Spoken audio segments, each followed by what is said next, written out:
Today we're going to talk about Hitler's spy web in South America. This is the third book in the Hitler Escape series. And the first book, Hitler in Argentina, explains absolutely and proves Hitler and Eva Braun did escape to South America.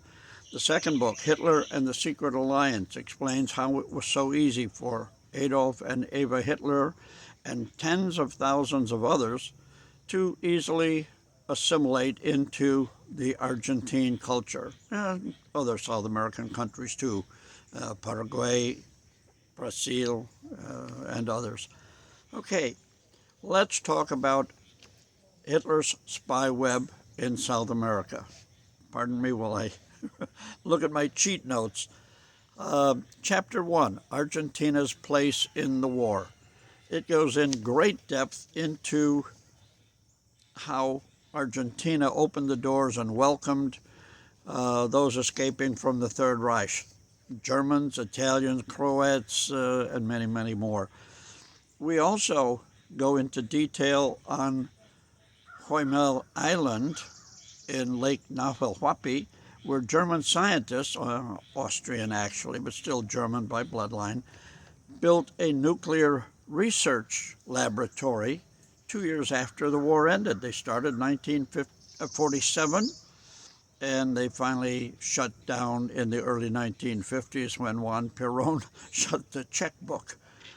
Chapter 2, Top Secret Delta Files. These are files that our agent Pizarro put together with his team in Germany. They dug into files way, way deep. And unfortunately, he died under mysterious circumstances some years ago.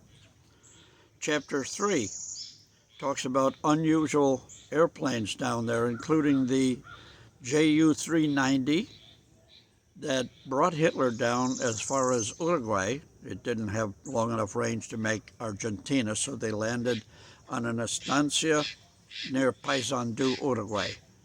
It's all in the book, and also 3 Ju-88s that were fitted with wing tanks, belly tanks, and they brought some of Rattenhuber's people down to South America. They flew down to the bulge of Africa, refueling as necessary, crossed the narrowest part of the southern Atlantic to Brazil, and then down, and they landed in Argentina.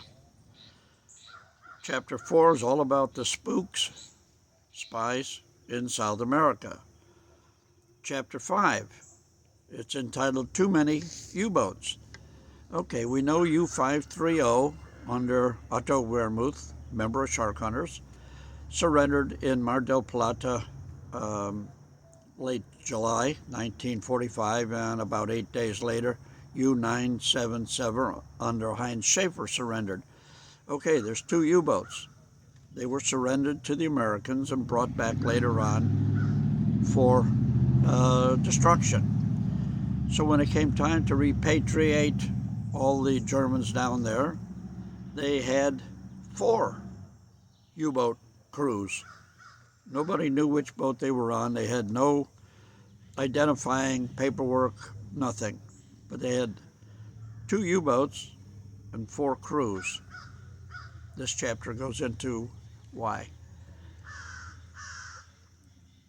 Chapter 6 is a lot about the history we discovered. You'll see it. Chapter 7, the open freeway to escape.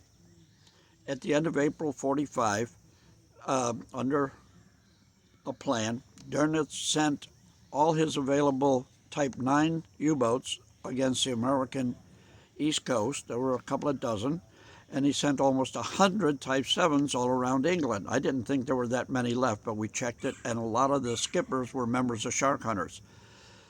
No U-boats in the middle of the Atlantic, all on the east or the western coast. That pulled all the ASW assets off the middle of the Atlantic, and down the 30th meridian was about a 400 or 500 mile wide open freeway. Ships, boats, sailing craft, etc., headed down that way to escape. And if they needed food or fresh water, Chapter 8, Trindade, the international pit stop. I've been on that island, not to be confused with Trinidad, it's Trindade, in the middle of the central South Atlantic. It's about a 2.5 mile long rock, mile and a half wide. Lots and lots and lots of freshwater springs and creeks and little tiny lakes. So there was plenty of fresh water. At this time in the war and after the war, there were herds of goats, wild turtles, and pigs. So there was plenty of meat, plenty of fresh water. And the Germans occupied that island from 1939 until 41, and they came back when the war was over, 1945. And I saw the marker for a grave of a German sailor who was killed accidentally on the island, July 1945. The war was over in May 45. So what was this guy doing there in July 45? The Germans occupied that island for many years afterwards. Go to sharkhunters.com and click on shop, then click on books. Click on books, and you'll see all the different books we have. Give us a call, order from us, or that's at 352-637-2917, or just go to our shopping cart, order that way, or order online from Amazon. Whatever way, you're going to get some fantastic reading. We have sold over 55,000 books total so far, with the guarantee that if you're not happy with the book, send it back and your full purchase price will be refunded. So far, after 55,000 books, not one single book has been returned. Let's hope you're not the first one.